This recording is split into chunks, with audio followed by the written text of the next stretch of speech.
Hi everyone, welcome back to my channel, and moving on with the Casey Anthony trial and the defence witness Dr. Tim Huntington part 2.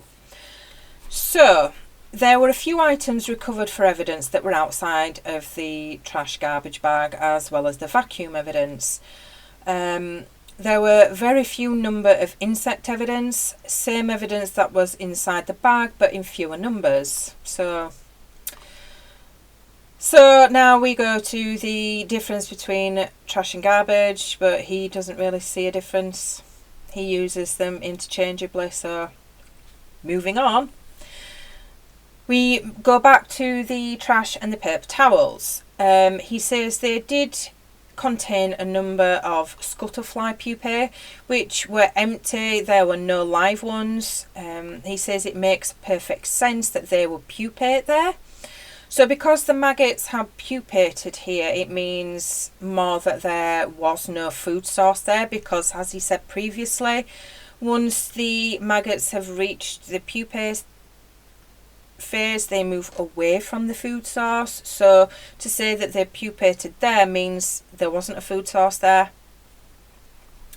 So he says that the scuttleflies would have more than likely been attracted to the tobacco spit that was in the trash bag, because these flies are really attracted to this sort of bodily fluid, and as we know, this will also decompose.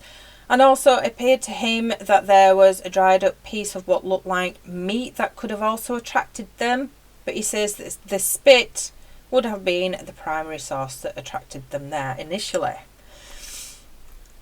It's nothing more than a bag of trash with trash feeding insects in it. So to him it's nothing suspicious. So now we move on to the crime scene at Suburban Drive. The entomological evidence he saw there are typical to what he would find for remains at that location for that time of year. But he says that what was missing from the scene were the early colonisers, which are the blowflies. Their absence is unusual when a body is recovered from outdoors, because a body being outdoors means it's readily accessible. They should have been there, and there's no good reason at the scene why they shouldn't have been there. This indicates that the body was moved from some other location to this site, which means, you know, the early colonisers probably had been on the body before and then disappeared when she was moved. There were 3 pupae cases of the early colonisers in the bag that the remains were in. They were not found around the remains, which either means the body didn't decompose there. So the cross-examination, this is a very long one. Okay, so he isn't saying that the body didn't decompose at the primary site. He means that the early stages of decomp started elsewhere. And Mr. Ashton, this is the first time I have seen him so aggressive. I mean, it's quite a shock actually. He thinks, assuming the temperature was around 95 degrees when Kaylee died, she was probably dead for 2 to 3 days before she was moved to the Suburban Drive site. Tim examined the Pontiac Sunfire in 2010, which was 2 years after this all started. The trunk liner had been removed and there was no garbage in the trunk. Tim says there was still a smell, but it was weak, and knowing that there had been a bag of garbage in the trunk, then he would really have associated it with that. But as Mr. Ashton points out, that has he ever known a bag of garbage to stink up a car for 2 years, which he really didn't know. So valid point made there. The tests he did with the dead pig in the trunk of the car was not done specifically for this case. He was already performing these sorts of tests, although he did tell the defence he was doing this experiment. So funnily enough, the idea for this experiment was already in the back of his mind. weirdly coincided with this case. I mean, really. Okay, so he has never dealt with a dead body that has been inside of a trunk before. So his opinions are based on case studies he has read and this experiment he did. But none of these case studies were about children. Again, a good point, but he is an expert in his field. He is asked about performing any experiments with chloroform and what kind of effect that would have on flies. He hasn't performed any experiments like that, but he says in high concentrations it can kill flies. Even if there was chloroform in the air, it wouldn't put the blowfly off getting to its food source, although there hasn't been any studies done on this. The paper towels. He's asked if he knows what was on them, which he doesn't know. So I am sat listening to this testimony and I realise at this point I have stated something in my previous videos that I got wrong. I said that adipocere was decomposition of fluid. It isn't. Adipocere is actually the grave wax. So I apologise, I'm still learning, and I do like to correct things when I get them wrong.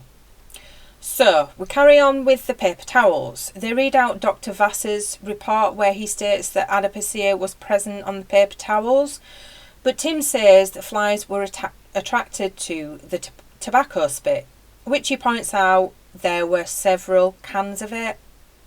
What? I mean, leaving a bag of garbage in the boot of your car, but leaving it with tobacco spit in it, I mean, that's just nasty. So he then points out that the flies would not pupate on or near their food source. Simple enough. Now discuss the cans that were used as spittoons and how Tim knows that they were used for such.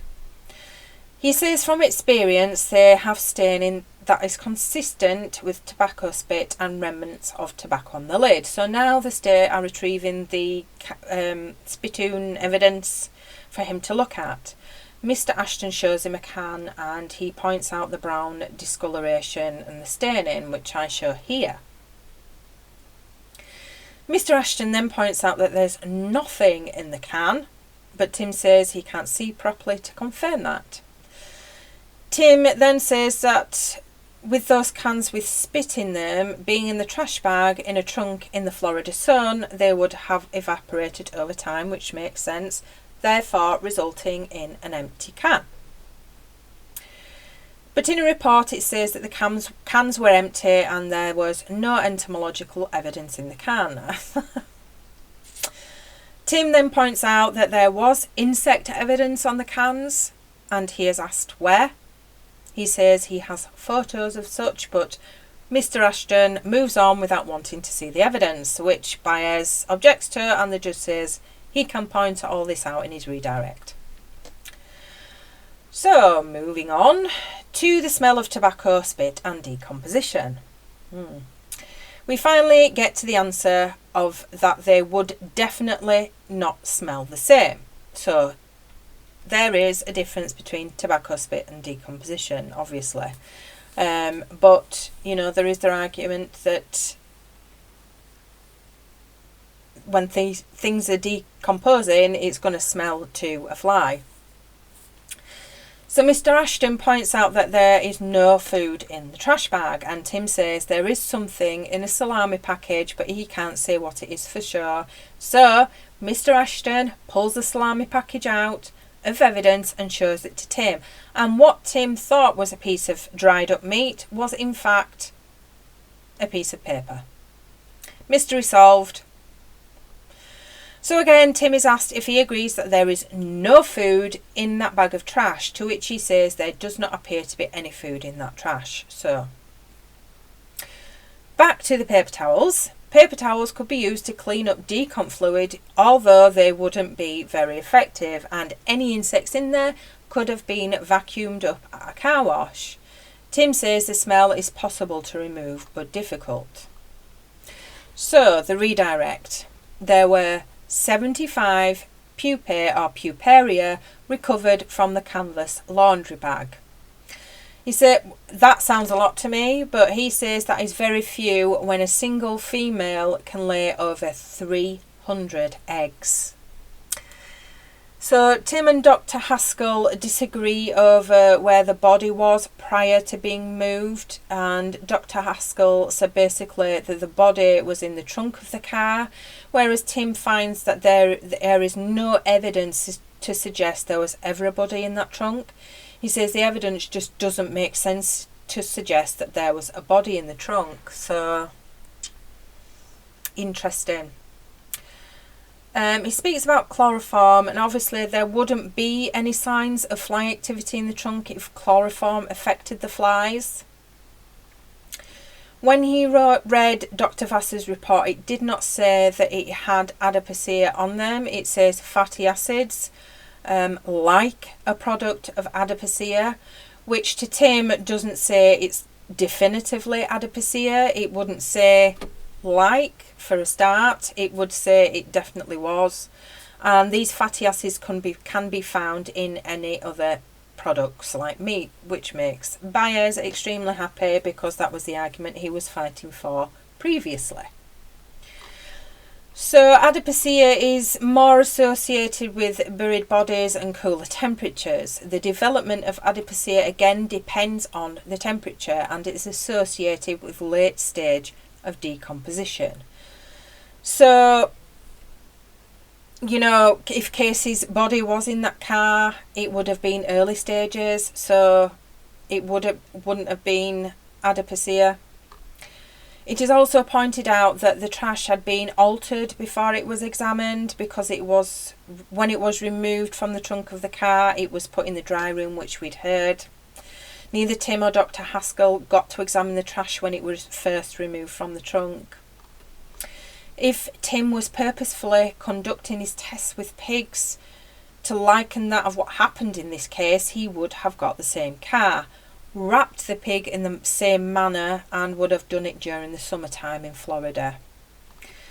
So now Baez compares the decomp stain in the pig test with the trunk of Casey's car, and asked him if he thinks the stain in Casey's car is the same as the decomp stain, you know, compares the two. And Tim says that looking at the photograph, it doesn't look like a decomp stain that he has seen. And the stain that the pig left is a good comparison to what a human decomp stain would look like. The one in Casey's car is not representative of a decomp stain. I mean, there's a slight stain there, but it's not anything like the one in the pig experiment. So the recross. Tim doesn't know if the trash in the car was wet or dry. What they do know is there wasn't any food in the bag. Tim has never been asked to testify about a decomp stain until now. Conflicting, isn't it? I mean, when you hear the state's arguments first, you're like, oh yeah. And then when it comes to the defence, you're like, So you're kind of second guessing everything. So yeah, anyway, I'll be back with more in more videos. Until then, bye for now.